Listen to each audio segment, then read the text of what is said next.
сәлеметсіздер ме? Қазақ тілі сабағына қош келдіңіздер.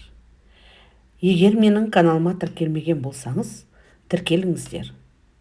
Если вы еще не подписались на мой канал, то подпишитесь. Для вас будут самые интересные уроки. Бүгінгі сабағымыздың тақырыбы кішкентай тігінші.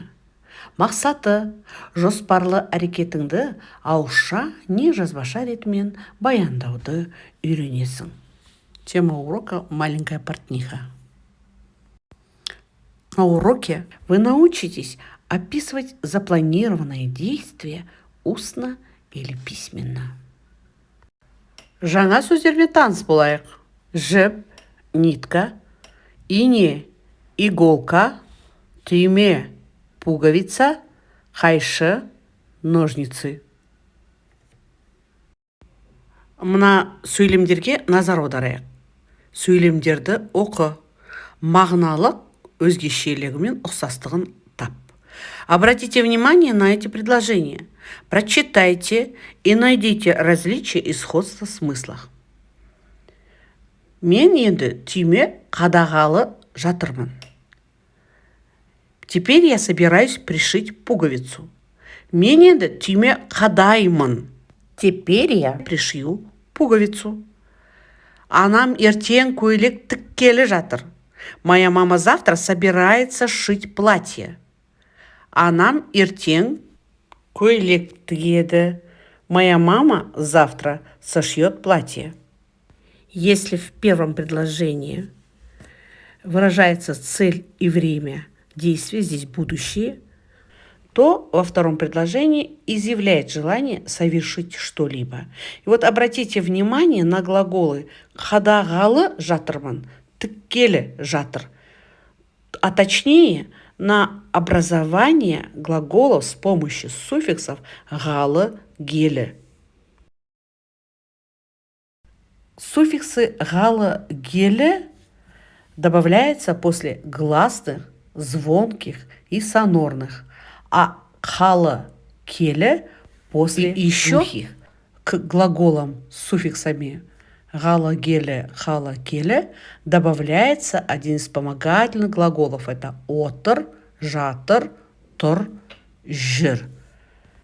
И еще хочу сказать, запомните, сами глаголы с суффиксами этими «галы», «гелі», «қалы», «келі» не спрягаются. Сейчас мы рассмотрим сравнение глаголов «барғалы жатыр» и «қадау». Рассмотрим первый глагол. Мен барғалы жатырмын, сен барғалы жатырсың. Сіз барғалы жатырсыз, ол барғалы жатыр.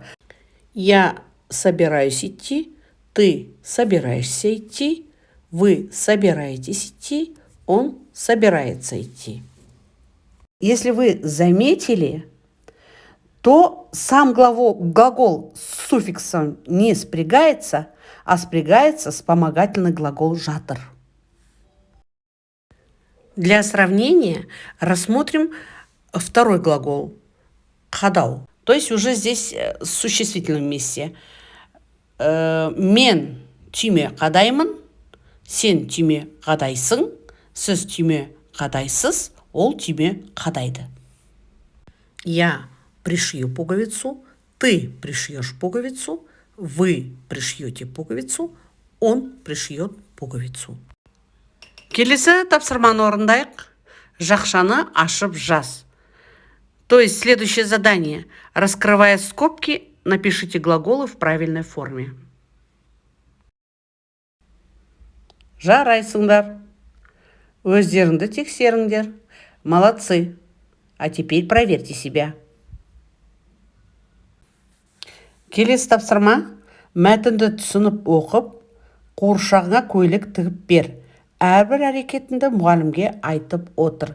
Теперь мы сейчас с вами прочитаем текст.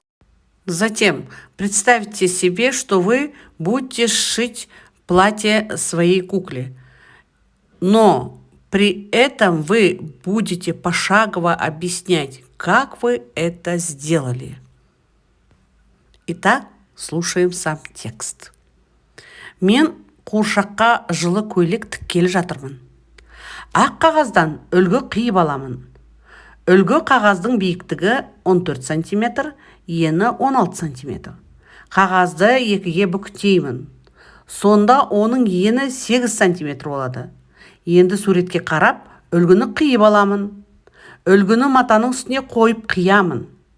Үлгі бойынша 2 дана дайындаймын. Көйлектің екі бетін беттестіремін. Көйлектің екі жанын және иығын қосып тігемін.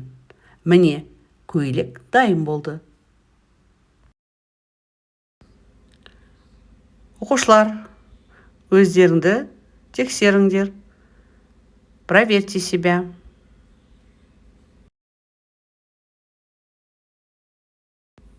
Үйге тапсырма.